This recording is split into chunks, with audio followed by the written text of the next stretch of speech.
السلام علیکم ورحمۃ اللہ۔ اعوذ باللہ السمیع العلیم من الشیطان الرجیم، بسم اللہ الرحمن الرحیم۔ ربی اشرح لی صدری ویسر لی امری واحلل عقدۃ من لسانی یفقہوا قولی۔ اللہم رب زدنی علما، اللہم رب زدنی علما، اللہم رب زدنی علما، اللہم فقہنا فی الدین، اللہم انی اسألک علما نافعا وعملا متقبلا ورزقا طیبا، اللہم اجعل ھذا القرآن ربیع قلبی ونور صدری وجلاء حزنی وذہب ہمی، رضیت باللہ ربا وبالاسلام دینا وبمحمد نبی ورسولا صلی اللہ علیہ وآلہ وسلم۔ سورہ یونس ہے، سورت کا نمبر ہے 10 اور پارہ کا نمبر ہے 11۔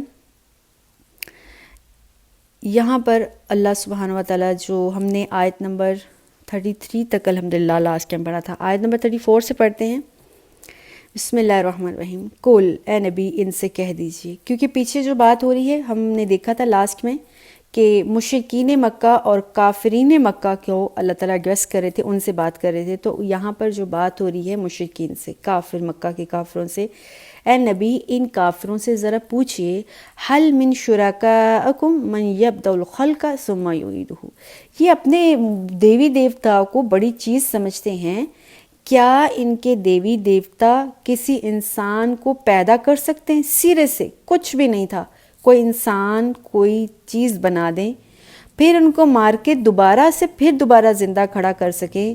قل اللہ یبدأ الخلق ثم یعیدہ فأنی تؤفکون، اے نبی ان سے کہہ دیجئے ان کے دیوی دیوتاؤں کا کام نہیں ہے، یہ ان کے بس کی بات نہیں ہے، یہ اللہ ہی ہے جو پہلی مرتبہ پیدا کرتا ہے، وہ مارے گا پھر دوبارہ سے زندہ کرے گا۔ فأنی تؤفکون، یہ کافر کس طرف جا رہے، کس الٹی راستے پر چل رہے ہیں، کس بہکی بہکی حرکتوں کو تسلیم کر رہے ہیں۔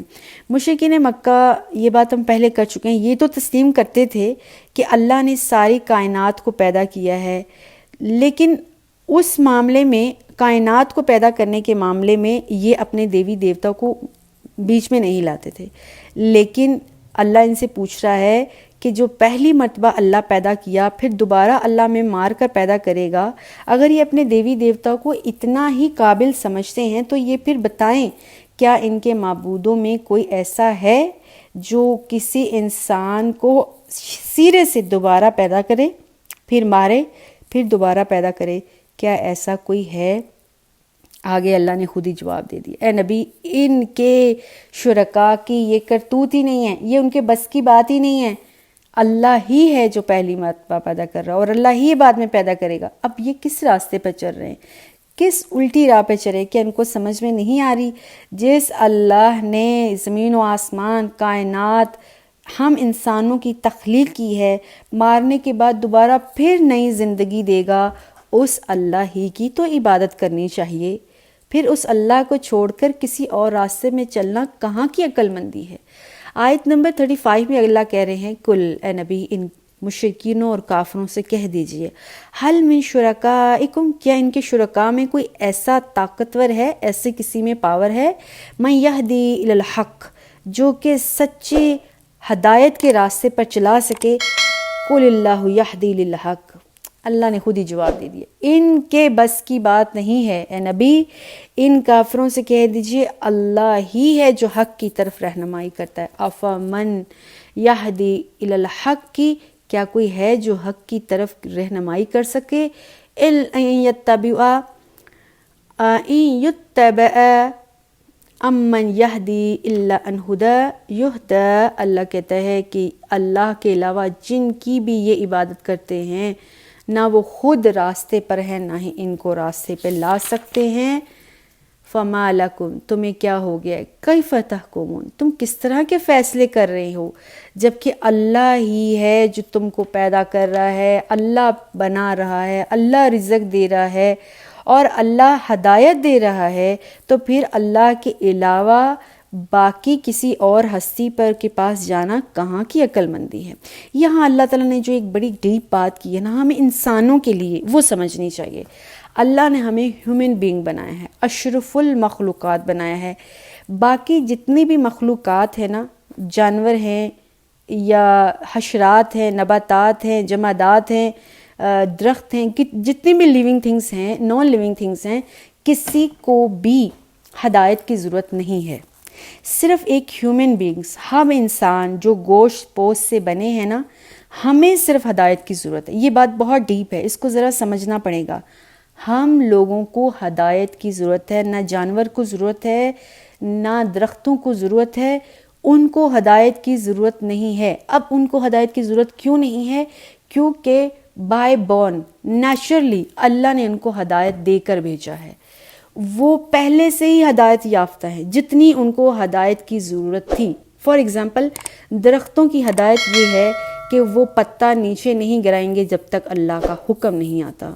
وہ پھل نہیں اگائیں گے جب تک اللہ کا حکم نہیں آتا. اگر ہم 10 بیج بوچتے ہیں زمین میں تو اس میں سے 7 پھولتے ہیں، پھولتے ہیں، باہر نکلتے ہیں، 3-4 اندر ہی زمین کے مر جاتے ہیں. وہ جو 7 ہیں ان کو اللہ نے حکم دیا ہے کہ تو نے بڑے ہونے ہیں، آگے نکلنا ہے، پھل پھول دینے ہیں یا نہیں دینے. اور وہ جو 3 یا 4 ہے جو زمین کے اندر ہی مر گئے ہیں، ڈیمیج ہو گئے ہیں، ان بیجوں کو حکم کس نے دیا ہے؟ اللہ نے، کہ تم نے آگے گروتھ نہیں کرنا، فرٹیلائز نہیں ہونا. اب جو فرٹیلائزیشن کے مراحل سے گزرتے ہیں ان کو فرٹیلائز کون کرتا ہے؟ اللہ کی ذات. یہاں جو جانور ہیں ان کو بھی اللہ نے تمیز دے دی ہے. اب ہم نے شروع میں بچپن میں سائنس میں سبجیکٹ میں پڑھ کے آئے تھے کہ 3 کیٹیگری کے جانور ہوتے ہیں، ٹھیک ہے. ایک وہ جانور جو گوشت کھاتے ہیں، ایک وہ جانور جو کہ صرف سبزہ کھاتے ہیں، اور ایک وہ جانور جو گوشت بھی کھا لیتے ہیں اور سبزہ بھی کھا لیتے ہیں. اب جو صرف گوشت کھاتے ہیں، اگر وہ جانور کبھی سبزہ کھا لیں تو وہ مر جاتے ہیں یا ان کے پیٹ خراب ہو جاتا ہے. اور وہ جانور جو صرف سبزہ کھانے پہ زندہ رہتے ہیں، اللہ نے ان کے اندر انہیرٹ کر دیا ہے، ہدایت ان کے دماغ میں ان کے اندر ڈال کے بھیجی ہے، یہ سسٹم ان کے اندر فٹ ہے. اگر وہ کبھی سبزہ کھانے والے گوشت کھا لیں گے تو وہ مر جائیں گے. تیسری کیٹیگری ہے جو گوشت بھی کھاتے ہیں، سبزہ بھی کھاتے ہیں، اور ہمیں تیت بھی اللہ نے ایسے دیے ہیں جو کہ فلیٹ ہیں، جو کہ داڑوں والے ہیں، اور جو کہ لمبے ہیں، جو کہ چیو کرنے والے بھی ہیں. تو ہم وہ جانور ہیں، یعنی ان لوگوں میں ہمارا کیٹیگریز ہوتی ہے. ہم میٹ بھی کھا سکتے ہیں اور ہم ویجیٹیبلز بھی کھا سکتے ہیں، گرین چیزیں بھی کھا سکتے ہیں. یہاں جو بات، اس ساری بات کو کرنے کا مقصد یہ ہے، صرف ایک انسان، ہم ایسے ہیں جن کو اللہ تعالیٰ نے اندر، ویسے تو ہمیں انہیرٹ کر کے بھیجا ہے، فَأَلْهَمَهَا فَجُورَهَا وَتَقْوَاهَا. اللہ نے کہا میں نے انسان کے اندر سچائی اور جھوٹ، حق اور باطل، سچا کیا ہے، جھوٹا کیا ہے، گندا کیا ہے، صاف کیا ہے، یہ انہیرٹ کر کے اس کے اندر یہ سسٹم ڈال کے بھیجا ہے. اس کو پتہ ہے اندر یہ کیا ہے، لیکن اس کے باوجود انسان کو ضرورت ہے اس زندگی میں رہتے ہوئے، کیونکہ اس کی زندگی باقی سارے جانوروں سے، باقی سارے حشرات سے، نباتات سے، درختوں سے، پودوں سے الگ ہے. اس لیے اللہ نے ہماری ہدایت کے لیے کچھ راستے بنائے ہیں. ان کے لیے ہمارے زندگی گزارنے کے لیے ہمیں مختلف شعبوں سے گزرنا پڑتا ہے. ہماری تہذیب، ہمارا اخلاق، ہمارا تمدن، ہماری معاشرت، ہماری حکومت، ہماری سیاست، ہماری معرفت، ہماری روحانیت اور بہت سی چیزیں، جیسے کہ ہماری معاشیت ہے، ہمارا حلال کمانا ہے، اس سب کے رولز بنائے ہیں. اور یہ فرد اور معاشرہ کے لیے بہت ضروری ہیں کہ ہم ان رولز کو فالو کریں. اگر ہم ان رولز کو فالو نہیں کرتے، ہمارا بھی سسٹم وہی ہو جائے گا جو سسٹم جانوروں کا ہے اور جو سسٹم باقی مخلوقات کا ہے.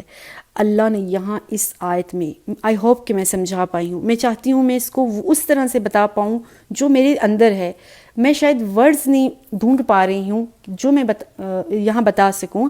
سورہ یونس کی آیت نمبر 35 جو ہم پڑھے ہیں، اللہ کہہ رہے ہیں اس انسان کو اپنی زندگی گزارنے کے لیے، ان ساری جو زندگی میں اس کو، میں نے ابھی جو بات کی، ہمیں معاشرت ہے، ہماری تمدن ہے، ہمارے اخلاق ہے، ہمارا معاشرت ہے، ہماری سیاست ہے، ہمارا روزی کمانے کے ذریعے، اس کی ہدایت کے لیے ایک اللہ کی ذات ہی ایسی ہے جو ہمیں ہدایت دے سکتی ہے. ظاہر ہے ایسی اس قدر کی ڈیپلی اور بہت انڈرسٹینڈنگ ٹائپ کی جو ہدایت ہے، کوئی بے جان بے مقصد معبود نہیں دے سکتا.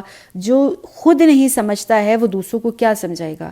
اس طرح کی جامعہ کنکلوڈڈ ہدایت اور اس قدر وسیع علم اور حکمت جس کی انسان کو ضرورت ہے، اللہ کہہ رہا ہے اللہ کے علاوہ کوئی ایسا اس دنیا میں موجود نہیں ہے جو انسان کو دے سکے، چاہے وہ کتنا بڑا دیوی دیوتا ہی کیوں نہیں ہے۔ اور اگر انسان یا سربراہ مملکت یا کوئی ادارہ ایسی ہدایت دے تو وہ اپنی قوم کا، اپنے ماحول کا، اپنے تعصب کی چھاپ چھوڑ دیتا ہے اس انسان کے لیے۔ لیکن اللہ کی ذات ایسی ہے جس کی نظروں میں سب مخلوق، سارے انسان سیم ہیں، تو اللہ کی ہدایت، اللہ کے احکامات سب کے لیے سیم ہے۔ یہ جو آیت 35 ہے نا، اللہ نے یہاں جو بات کہی ہے نا، وہ بات کاش ہمیں سمجھ میں آ جائے۔ یہ معبودان باطل، اللہ کے علاوہ جتنے بھی معبود ہیں سب باطل ہیں، ان کے پاس ان کی کرتوت، ان کے اندر اتنی کیپیسٹی نہیں ہے انسان جیسی ذی عقل۔ انسان ایک بہت بڑی چیز ہے، کوئی چھوٹی چیز نہیں ہے، اس کو ہدایت دینے کے لیے، ان کو رول سمجھانے کے لیے دنیا میں کوئی اور ہستی نہیں ہے جو اس کو اتنی ڈیپ ہدایت دے سکتی ہے سوائے اللہ کی ذات کے۔ اب اللہ نے جو بات کی ہے، جو ہم پیچھے ترجمہ پڑھ گئے ہیں، اللہ کہہ رہا ہے کہ کوئی اللہ کے علاوہ ہدایت نہیں دے سکتی۔ اب اللہ ہدایت دے رہا ہے تو لوگوں کا بھی کام ہے اللہ کی اتباع کریں، اللہ کی بات کو مانیں۔ اب اس دنیا میں رہتے ہوئے سوال ایک ذہن میں آتا ہے، اور وہ بہت ڈیپ سوال ہے، وہ یہ ہے کہ انسان کی ضروریات دو طرح کی ہیں۔ ایک ضرورت یہ ہے کہ ایک ایسا معبود ہونا چاہیے جس سے مانگ سکے، جو انسان کی دعاؤں کو سننے والا ہو، قبول کرنے والا ہو، انسان کی حاجات کو پورا کرنے والا ہو، انسان کو مشکلات سے نجات دینے والا ہو، اور انسان اس پر مکمل طور پر بھروسہ کر سکے۔ اور آیت نمبر 35 میں یہی اللہ کہہ رہا ہے، اللہ کی ذات کے علاوہ کوئی ایسا نہیں ہے کہ انسان کی اس ضرورت کو پورا کرے۔ کیا ضرورت؟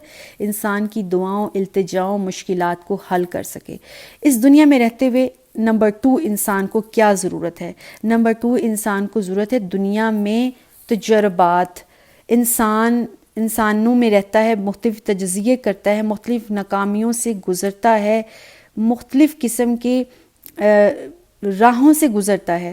اب کبھی اس کو مشکل آتی ہے تو کسی غیر اللہ کے پاس جا کر اپنی مشکل کو بھی منوا سکتا ہے، لیکن اللہ نے صاف اور واضح راستہ بنا دیا ہے۔ وہ کیا ہے؟ جو ہمیں ضروریات زندگی ہیں۔ پہلی میں نے ابھی بات کی، پہلی انسان کو جو ضرورت ہے وہ ہے دین سے ریلیٹڈ۔ وہ انسان اپنی مشکلات، حاجات کس کے پاس لے جائے؟ لیکن انسان جو ہے نا ایک بہت کمپلیکیٹڈ چیز ہے، اس کو سمجھنے کے لیے صرف اللہ کی ذات ہی ہے جو اس کے مسائل کو حل کر سکتی۔ دوسرے، اس دنیا میں رہتے ہوئے انسان کو ضرورت بنتی ہے دنیاوی زندگی کو گزارنے کے لیے، جس میں ہماری سیاست آتی ہے، ہمارا معاشرہ آتا ہے، ہمارا اخلاق آتا ہے، ہمارے لوگوں سے رہن سہن آتا ہے۔ اس قدر کمپلیکیٹڈ سچویشنز میں کیسے گزارا کرنا ہے اور اس سے کیسے باہر نکلنا ہے، یہ اللہ کی ذات کے علاوہ کوئی رولز نہیں سمجھا سکتا ہے، کوئی ہمیں ہدایت نہیں دے سکتا۔ وائے؟ اس لیے کہ وہ اللہ نے ہمیں پیدا کیا ہے، اس نے جو مشینری ہمارے اندر فٹ کی ہے، جیسے کہ ایک مشین بنانے والا جو مشین کو ایجاد کرتا ہے، بناتا ہے، اس کو پتہ ہوتا ہے اس میں کہاں کیا چیز خراب ہو سکتی ہے، دوبارہ اس کو کیسے صحیح کیا جا سکتا ہے۔ وہ اس کو مینوفیکچر کرنے والا اپنی مشین کو اچھی طرح سے انڈرسٹینڈ کرتا ہے، وہی اس کو صحیح طور پر ٹھیک کر سکتا ہے۔ اسی طرح سے جس رب نے ہمیں پیدا کیا ہے وہ جانتا ہے ہمیں کن کن مشکلات سے گزرنا پڑے گا، اور ان مشکلات سے گزرنے کے لیے اس نے ہماری ہدایت، ہمارے لیے کچھ رولز سیٹ کیے ہیں، اور وہ رولز ہیں قرآن، جس سے میں نے پچھلی بات میں لیکچر میں بات کی تھی۔ قرآن انسان کی ہدایت کے لیے اترا ہے، یہ صرف منتر جادو ٹونا کرنے کے لیے نہیں ہے، نہ ہی کسی کو پھوکے مار کر اس کی پرابلمز کو سولو کرنے کے لیے آیا ہے۔ ہاں، قرآن سے شفا ہوتی، اس میں کوئی شک نہیں ہے، بٹ قرآن جو آیا ہے وہ ہماری ہدایت کے لیے آیا، اور اللہ نے آیت 35 سورہ یونس میں جو بات کر دی ہے، کاش ہمیں سمجھ میں آ جائے تو ہماری زندگی بہت ہلکی اور آسان ہو جائے گی۔ ہماری جتنی بھی ضروریات ہیں وہ اس دنیا میں بحیثیت انسان ہے، کسی بھی طور پر ہیں، ان سب کا سلوشن صرف اللہ ہی کے پاس ہے، اور اللہ تعالیٰ نے ہمیں واضح کر دیا ہے، ہم مجبور ہیں، وی ہیو ٹو، ہم اللہ کے علاوہ کسی اور کے پاس جا ہی نہیں سکتے، کیونکہ ہماری پرابلم کو سمجھنے والا، چاہے وہ عبادات سے ریلیٹڈ ہو، چاہے وہ دنیا سے ریلیٹڈ ہو، کوئی اس کو سولو کر نہیں سکتا ہے۔ اسی لیے آیت 36 میں آگے اللہ نے کہا ہے وَمَا يَتَّبِعُ أَكْثَرُهُمْ إِلَّا الظَّنَّ، اگر ہم کسی اور کے پیچھے چلیں گے، کسی اور معبود، کسی اور مشرک، کسی اور دیوی دیوتا، کسی بزرگ کی بات کو مانیں گے بھی تو وہ ہمیں وہ ہدایت نہیں دے سکتا، وہ ہمیں وہی بات بتائے گا جو اس نے اپنے تجربے سے حاصل کی ہوگی۔ وَمَا يَتَّبِعُ أَكْثَرُهُمْ إِلَّا الظَّنَّ، یہ مشرک اللہ کہہ رہا ہے جن کے پیچھے لگے ہوئے ہیں وہ صرف گمان اور قیاس کے پیچھے چل رہے ہیں۔ لا یغنی من الحق شیئا، سچ بات کے مقابلے میں وہ کبھی بھی مشرکوں کی مدد نہیں کر سکتے۔ ان اللہ علیم بما یفعلون، اللہ تعالیٰ دنیا میں جو کچھ بھی جو کر رہا ہے اس کو بڑے اچھے طریقے سے جان رہا ہے۔ تو اللہ تعالیٰ کہہ رہے ہیں کہ جن لوگوں کا عقیدہ شرک والا ہے، وہ لوگ غیر اللہ کی یا اپنے بزرگان کی بات کو مان بھی لیں، لیکن بزرگان کی بات جو ہے ان کے آباء و اجداد کی جو باتیں ہیں، ان کے آباء و اجداد کے تجربات ہیں، وہ علم کے مقابلے میں پورے نہیں ہیں، اٹکل پچو ہیں، تکے ہیں، لگ گئے تو لگ گئے، نہیں لگے تو نہیں لگے گے۔ تو سب سے بہترین ہدایت دینے والی ذات اللہ ہی کی ہے، اور اللہ نے اس کے لیے ایک رول بنایا ہے، ایک بک بنائی ہے، اور اس بک کا نام ہے قرآن۔ اور وہ آیت آگے 37 میں اللہ نے کیا ہے وَمَا كَانَ هَٰذَا الْقُرْآنُ أَن يُفْتَرَىٰ مِن دُونِ اللَّهِ وَلَٰكِن تَصْدِيقَ الَّذِي بَيْنَ يَدَيْهِ وَتَفْصِيلَ الْكِتَابِ لَا رَيْبَ فِيهِ مِن رَبِّ الْعَالَمِينَ۔ سبحان اللہ، بہت خوبصورت آیت ہے۔ اللہ کہہ رہے قرآن ایسی چیز نہیں ہے جسے اللہ کے سوا کوئی اور بنا سکتا ہے، یعنی قرآن ہی ہدایت ہے، اور قرآن کوئی اور بنا نہیں سکتا، بلکہ یہ تو اپنے سے پہلے کتابوں کی تصدیق کرنے والی قرآن چیز ایسی ہے جو پہلے لوگوں کی بھی باتیں بتا رہی ہے اور آنے والے لوگوں کے بھی باتیں بتائیں گی، اور یہ کتاب بڑی ہی تفصیل والی ہے۔ وَتَفْصِيلَ الْكِتَابِ، اس کی کتاب میں بہت لمبی چوڑی تفصیل ہے، وہ بھی ہم ڈسکشن کرتے ہیں کہ لا ریب فیہ، اس میں کوئی شک نہ کرے، اس میں شک نہیں ہے۔ یہ میں رب العالمین، تمام جہانوں کا رب جو تمام جہانوں کو پال رہا ہے، اس کی طرف سے نازل شدہ ہے۔ اب اللہ نے جو ہمیں نسخہ دیا ہے، اب ان ساری جو ہم نے پیچھے بات کی، ہمیں انسان ہوتے ہوئے اس دنیا میں رہتے ہوئے مختلف پریشانیوں مشکلات سے گزرنا پڑتا ہے، اس کے سلوشن کے لیے ہمارے پاس ایک گائیڈ بک ہے، اور اس گائیڈ بک کا نام ہے قرآن۔ اب ہمارے دل میں کبھی بھی یہ وسواس، یہ شک، یہ وہم نہ آئے یہ کہاں سے آیا ہے، اللہ نے کہا یہ رب نے بھیجا ہے۔ بہت سادہ آسان الفاظ میں اللہ نے بات کی ہے، اور یہ قرآن ایسی چیز ہے جس کو ایک عام شخص، زیادہ پڑھا لکھا شخص بھی انڈرسٹینڈ کر سکتا ہے۔ بہت سادہ رسام فہم بات اس میں ہوتی، ایک عام لوگ بھی اس سے فیض یاب ہو سکتے ہیں۔ لیکن یہ قرآن کا اعجاز اور معجزہ یہ ہے، بڑی فصاحت و بلاغت رکھنے والا، بڑی روانی رکھنے والا، بہت زیادہ دنیا کو سمجھنے والا، بہت زیادہ انٹلیکچوئل قسم کا انسان بھی اس کو کمپلیٹلی انڈرسٹینڈ نہیں کر سکتا ہے۔ یہ ہے قرآن کا اعجاز۔ تو اللہ تعالیٰ کہہ رہا ہے کہ جیسا اللہ تعالیٰ نے زمین و آسمان کو پیدا کیا، ساری کائنات کو پیدا کیا، اللہ نے انسان کو پیدا کیا ہے، اور اس انسان کو پیدا کرنے کے ساتھ اللہ نے اس کی رہنمائی کے لیے ایک بک لکھ دیا ہے، ایک کتاب دی ہے، اور اس کتاب کا نام ہے قرآن۔ اور اس میں ایک بہت خوبصورت اللہ نے ڈیپ بات اور کی ہے، وہ تفصیل الکتاب۔ یہ قرآن میں ہر چیز کی تفصیل ہے، ہر رول کو بیان کیا ہے، بس اس کو سمجھنے کے لیے ہمیں اللہ سے کنیکشن جوڑنا ہوگا، کیونکہ اس قرآن کو سمجھنے کے لیے، اس کو فہم میں لانے کے لیے بھی اللہ سے ہدایت و دعا کی ضرورت ہے۔ آیت نمبر 38 ہے آگے، ام یقولون افتراہ، یہ کافر کہتے ہیں نعوذ باللہ، کیا یہ کہتے ہیں کہ اللہ کے نبی نے اس قرآن کو خود بنا لیا ہے؟ نعوذ باللہ من ذالک۔ اللہ کے نبی کی ذات تمام انبیاء سے افضل ہے، لیکن اللہ کے نبی کی ذات اور شان جیسی ہستی بھی قرآن جیسی عظیم جو بک ہے، عظیم قرآن بالکل نہیں بنا سکتی۔ کل اے نبی ان سے کہہ دیجئے فاتو بصورت من مثلہ، ٹھیک ہے اگر تم لوگ سمجھتے ہو کہ یہ قرآن کو انسان کریٹ کر سکتا ہے، بنا سکتا ہے، تو جاؤ لے آؤ تم بھی اس جیسی ایک صورت ہی بنا لو، قرآن تو بہت دور کی بات ہے۔ وَادْعُوا مَنِ اسْتَطَعْتُم مِّن دُونِ اللَّهِ إِن كُنتُم صَادِقِينَ، بلا لو جس کو بھی تم بلا سکتے ہو، جس کے پاس قوت ہے، جو تم اپنی ساری قوتیں استعمال کرو، لیکن اللہ کو چھوڑ کر، اللہ کے علاوہ جس کو بھی تم مدد کے لیے بلا سکتے ہو بلا لو، اور اس صورت کو بنوا لو، اس قرآن جیسی ایک صورت بنا لو، بڑے دنیا کے پڑھے لکھے لوگ لے آؤ، دنیا کے انٹلیکچول قسم کا گروپ جمع کر لو اور ان سب کو ایک ٹاسک دے دو، اور وہ کیا ہے؟ قرآن نہیں، قرآن کی کوئی ایک صورت، چاہے وہ 4 آیتوں والی ہو، 3 آیتوں والی ہو، وہ بنا کر لے آؤ، اور لیکن اس کا لیول وہ ہونا چاہیے جو قرآن کا لیول ہو۔ تو اللہ کہہ رہے ہیں بل کذبوا بما لم یحیطوا بعلمہ، بلکہ یہ جھوٹ بولتے ہیں، ان کی بس کی بات نہیں ہے۔ اور سورہ البقرہ کے شروع میں بھی ہم نے کہا تھا نا، ہم نے پڑھا ہے، اللہ سبحانہ وتعالیٰ نے کہا ہے کہ اللہ کے علاوہ جس کو بھی تم بلا سکتے ہو بلا لو۔ پھر آگے اللہ نے کہا ڈر جاؤ اللہ کی آگ سے، تمہارے کرتوت میں نہیں ہے۔ فَإِن لَمْ تَفْعَلُوا وَلَن تَفْعَلُوا وَاتَّقُوا يَوْمًا وَاتَّقُوا النَّارَ الَّتِي أُعِدَّتْ لِلْمُتَّقِينَ، اعدت للکافرین، اس آگ سے ڈر جو کافروں سے کے لیے بنی ہے۔ بل کذبوا، ہم آیت سورہ یونس کی آیت نمبر 39 پڑھ رہے ہیں، بل کذبوا بما لم یحیطوا بعلمہ، بلکہ انہوں نے اس چیز کو جھٹلا دیا ہے کیونکہ ان کا علم احاطہ ہی نہیں کر سکتا۔ وَلَمَّا يَأْتِهِمْ تَأْوِيلُهُ، حالانکہ ان کے پاس، ان کے سامنے اس کی تعویل ابھی تک آئی نہیں۔ اللہ کہہ رہے ہیں کہ یہ جو کافر ہے نا، جو قرآن کو مان نہیں رہے، صرف ہٹ درمی کی وجہ سے مان نہیں رہے، اور اصل میں ہے کیا کہ ان کی کرتوت اتنی نہیں ہے، ان کے پاس اتنا اسٹیمنا نہیں ہے، اتنی عقل ہی نہیں ہے کہ قرآن کو انڈرسٹینڈ کر پائے۔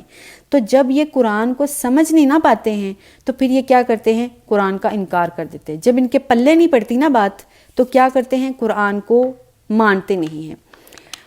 بل کذبوا بما لم یحیطوا بعلمہ، ان کا علم جب اس کو احاطہ نہیں کر سکتا ہے، یہ جب اس لیول کے نہیں ہیں کہ قرآن کو سمجھ سکیں، انڈرسٹینڈ کر سکیں، تو پھر کیا کرتے ہیں؟ قرآن کا انکار کر دیتے ہیں۔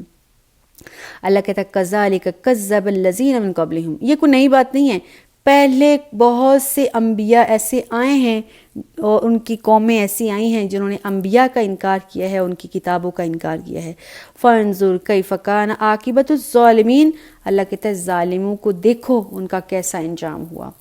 دنیا میں بڑے بڑے آئے ہیں، بہت بڑے بڑے، ہم تو کچھ بھی نہیں ہیں، ہمارا 14 سال کا بچہ بالغ ہو رہا ہے، ہمارے 60-70 سال ایج ہے۔ پہلے عاد و سمود کی 400 سال، ان کی 1400 سال عمریں ہوتی تھی، 400 سال بعد تو جا کے وہ کہیں بالغ ہی ہوتے تھے، اور وہ اتنے پراؤڈ ہوتے تھے اور اتنے طاقتور ہوتے تھے، زمین پہ رہنا وہ اپنی شان کے خلاف سمجھتے تھے۔ وہ کہتے تھے کہ زمین پہ تو کیڑے مکوڑے رہتے ہیں۔ عاد و سمود کی کہانیاں ہم بہت پڑھ چکے ہیں، پیچھے ہم سورہ الاعراف میں بہت لمبی چوڑی ان کی تفصیل پڑھ کے آئے ہیں، اور وہ پہاڑوں کو تراش کے پہاڑوں کے اندر رہا کرتے تھے۔ اتنی طاقتور قوم تھی، اور ان کا ایک ینگ جو نوجوان تھا بہت بہت کام کر لیتے تھے۔ سکندر اعظم کو دیکھ لو، 21 سال کی عمر میں 5 بر اعظم اس نے فتح کر لیے۔ 17 ایئرز کی عمر میں محمد بن قاسم نے سندھ فتح کر لیا، بابل فتح کر لیا۔ کوئی بڑی بات نہیں تھی، پہلے طاقت اور قوت اور علم زیادہ تھا، لیکن یہ علم اگر ہم اس کو صحیح طور پر استعمال کر لیں ہمارے لیے باعث رحمت ہے، اگر اس کو غلط استعمال کریں تو وہی عذاب کا ذریعہ بنے گا، وہ جو عاد اور سمود کی قوم کے ساتھ بنا، جن کی لمبی عمریں تھیں، لمبیاں جوانی تھی، طاقت تھی، لیکن اس طاقت کے نشے میں انہوں نے اپنے آپ کو گنوا دیا۔ تو اللہ کہہ رہا ہے کہ یہی حال مشرکین مکہ اور کافرین مکہ بھی کر رہے ہیں۔ یہ اللہ کے نبی محمد صلی اللہ علیہ وسلم کی بات کو نہیں سن رہے ہیں، تو اللہ کہہ رہے ہیں کہ ان کا ساتھ بھی وہی حال ہونا ہے جو پہلی قوموں کے ساتھ ہو چکا ہے۔ فانظر کیف کان عاقبۃ الظالمین، پھر دیکھو ذرا ظالموں کا انجام کیا ہوگا۔ اب اللہ کے نبی کی زندگی میں رہتے ہوئے کافروں کے ساتھ کوئی بڑا عذاب نہیں آیا ہے، لیکن وقتاً فوقتاً مکہ پر بہت دفعہ قحط سالیاں آئیں، بہت دفعہ عذاب آئے چھوٹے چھوٹے، اور وہ ہمیشہ اللہ کے نبی کے پاس جاتے تھے اور آپ کی دعا سے وہ عذاب ٹل جاتے تھے۔ آیت نمبر 40 ہے، اور یہاں پر رکوع بھی کمپلیٹ ہو رہا ہے۔ وَمِنْهُم مَّن يُؤْمِنُ بِهِ وَمِنْهُم مَّن لَّا يُؤْمِنُ بِهِ وَرَبُّكَ أَعْلَمُ بِالْمُفْسِدِينَ، اس میں سے کچھ ایسے ہیں جو اس قرآن پر ایمان لے آتے ہیں، اور کچھ ایسے ہیں جو اس قرآن پر ایمان نہیں لا رہے ہیں۔ اللہ کہتا ہے اللہ بہت اچھے طریقے سے جانتا ہے اعلم بالمفسدین، مفسد کون ہے، زمین میں فساد کرنے والا کون ہے، اللہ تعالیٰ جانتا ہے۔ تو یہاں پر جو لوگ سمجھ رکھتے ہیں، جو سمجھ گئے ہیں، اللہ کہہ رہا ہے کہ انہوں نے قرآن پر عمل کرنا شروع کر دیا ہے، قرآن پر ایمان لے آئے ہیں۔ جو ایمان نہیں لائے، اللہ تعالیٰ نے ان کو مفسد کہا ہے۔ مفسد اس لیے کہا ہے کہ اللہ کے حکم کی انہوں نے پرواہ ہی نہیں کی۔ تو جب ایک بڑی ہستی ہمارے اوپر بیٹھی ہوتی، اگزامپل کے طور پر ہمارا کوئی بڑا لیڈر ہے اور ہمیں کہا گیا ہے کہ اس نے جو آپ کو حکم دیا ہے تم لوگوں نے اس کو فل فلیج اس پر عمل کرنا ہے، لیکن میں کہتی ہوں کہ مجھے اس حاکم کی، اس لیڈر کی بالکل بات نہیں ماننی، میں نہیں ماننی، میں کیوں مانوں اس کی بات؟ تو جب میں ایسا کروں گی تو میں کیا کر رہی ہوں؟ اپنے گروپ میں فساد پیدا کر رہی ہوں، اپنے اس لیڈر کی بات نہ مان کر غلط کام کر رہی ہوں، میں دوسروں کو بھی غلط اصلاح دے رہی ہوں، اس کی بات نہ مان، تو پھر کیا ہوگا؟ معاشرے کا نظام درہم بدرہم ہوگا، سسٹم سارا خراب ہو جائے گا۔ تو اللہ یہاں پر جو بات کی نا اللہ نے کہ اللہ تعالیٰ پر جو ایمان نہیں لا رہا ہے، جو قرآن پر ایمان نہیں لا رہا ہے، وہ فساد کرنے والا ہے۔ تو اللہ نے حکم دیا ہے اس قرآن پر ایمان لانے کا، اس قرآن پر عمل کرنے کا۔ تو جن لوگوں نے اللہ کی حکم کی پرواہ نہ کرتے ہوئے اللہ کی بات کو نہیں مانا، تو دراصل انہوں نے زندگی میں فساد ہی کیا ہے، اور فساد اس دنیا میں رہتے ہوئے بہت بڑی جو تکلیف دہ چیز ہے، بہت بڑی جڑ ہے تمام بیماریوں کی۔ تو اللہ تعالیٰ نے کہا فسادیوں کو، بارہا قرآن میں کہا ہے کہ فساد قتل سے بھی زیادہ، الفتنۃ اشد من القتل، فتنہ جو ہے، فساد جو ہے، وہ قتل سے بھی زیادہ شدت اختیار کرتا ہے۔ قتل ایک بندے کا قتل ہے، فتنہ فساد پورے معاشرے کو قتل کر دیتا ہے، غلط راستے پر لے آتا ہے۔ تو اللہ سبحانہ وتعالیٰ سے دعا ہے اللہ تعالیٰ ہمیں صحیح عقیدہ دے، قرآن سے جڑنے کی توفیق دے، اس کو انڈرسٹینڈ کرنے کی توفیق دے، اور اپنی زندگیوں کو ایمان اور اسلام والا بنانے کی توفیق دے۔ والسلام علیکم ورحمۃ اللہ وبرکاتہ۔